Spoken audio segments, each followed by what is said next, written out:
Elizabeth, how are you doing today? I'm very well, thank you. And you? I'm pretty good.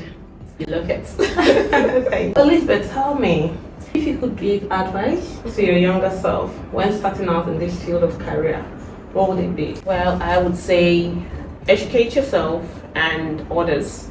And I would also say challenge stereotypes. For me, it would be mentorship. I think mentorship is underrated. Yeah, in the career space, if I were to advise my younger self, I would say to even get more community of women mentors, right? To actually help me develop myself and then challenge all the stereotypes in the workplace and ensure that you meet or you get to the peak of your career. What are some of the biggest systemic biases that women still face in the workplace, and how have you personally experienced or observed them? This one is pretty controversial. We have things like promotion, societal expectations, and even what women get to do at work, right? Whether they get to have a say in boardrooms and all of that. There are still issues that women face today. First one I think I would also speak to, which I have seen, in organizations, would be the pay gap. Right, the gender pay gap, and you see that for the same experience, basically, the pay for the woman is lesser. The one I would also speak to is the representation of women in leadership position. I mean, we need to ensure there's diversity across the board, because if you say really that you want to ensure that you are targeting problem areas that speak to everyone concerned, then you cannot not have women representation at a big level. So you see, when you say, oh, you have women in the organization, it's not enough. But how are they well represented at leadership position? Are their voices being heard? These are the things that we really need to start tackling, and I think these are the biggest challenges that we need to start addressing. How is Forbes Mensa actively working to break these biases and level the playing field? All the commitment that we need as Forbes Mensa is to ensure at least a 25% representation of the female gender in leadership position. And so far, I can tell you, doing absolutely well in that regard. We are empowering, right, to ensure that there are no deviations from this commitment.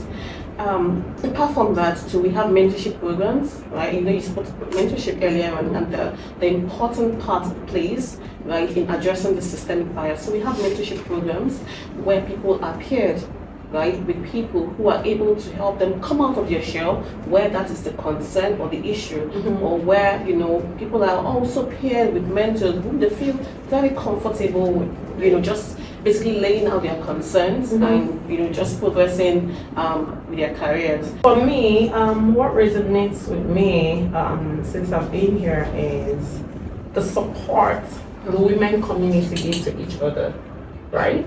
The way the younger ones consistently ask to know what we've done to get to the level where we are. They want to know and they want to get support. And I also admire the way it's freely given. That it's hard to say this kind of organization where I don't want to say that there is no boundary. No, there are boundaries, right? But it's the opened up policy, how people are free to walk in and ask you questions. Talking about Forbes Mensa in Nigeria, if you look at the leadership grade, right, we already have 40 versus 60%.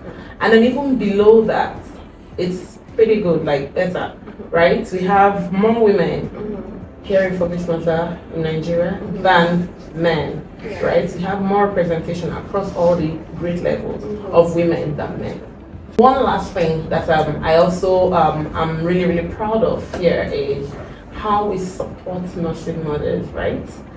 You don't have to stay back at home because you just had a baby. You have a comfortable room. Yeah, so it's something really commendable, and I'm proud to talk about. It's been, first of all, it's been just quite insightful hearing you speak, right, about, how we're addressing and accelerating action. But one thing I would also want to know is, right, as leaders, how do you personally work to address systemic bias in your industry? As the head of quality and risk management, I try to ensure that everyone is qualified and have the required competence in the work that they do, whether you're in audit or tax, financial advisory, sustainability. I try to push people to ensure that for their core competencies, that they are striving to be their best. Right? So for those in audit, we know that you're required to be a chartered accountant, and that should help you to, ensure top-notch quality in your work. Apart from that, I've been involved in some mentorship programs, Teach for Nigeria specifically, where I mentor young women to achieve their objectives career-wise. So for me, I would say staying informed, and that would also come with lots of reflection, lots of mentorship as well, because you want to hear from those people who have broader experiences. So I am open to doing that. Also investing in DE&I programs. So currently we have something within the organization. Basically, I'm a sponsor for the DE&I program that we currently have running in Forbes Mazar in Nigeria. We have a committee, and basically we are just out there to ensure that as far as diversity, as far as inclusiveness is concerned, there are no losses or gaps. Okay, Elizabeth, I totally agree with you. They say you can't give what you don't have. So if you are not informed, then there's no way you're able to accelerate action. For us to accelerate action, we have to even in the first place understand, stay informed, and know about these things, and then And lead by example. exactly develop action points and address these issues. Absolutely. What is one step that we can all take today, right, to accelerate change, to challenge systemic barriers in our personal and professional life? Just taking off from where you left off in terms of staying informed, I think we all need to understand that we all have some elements of unconscious biases, right? Identifying these unconscious biases would help us, because really, one step towards solving a problem is even identifying that problem. We all need to reflect on our unconscious biases and stay informed and know that these things are real. And we need to start walking the talk. We've all been talking last year, like inspire inclusion.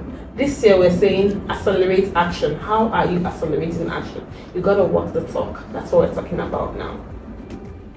Absolutely, I definitely agree. So you tell me, what's your thoughts on that?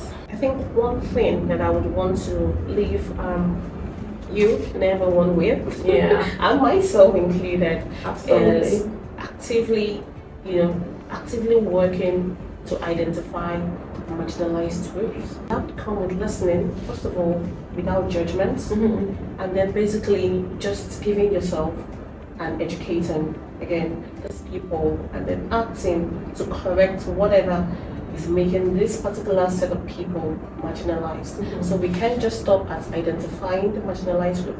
Once it's been identified, then we now need to act to correct and address again the systemic bias in whatever system, in whatever organization, in whatever industry that this would exist.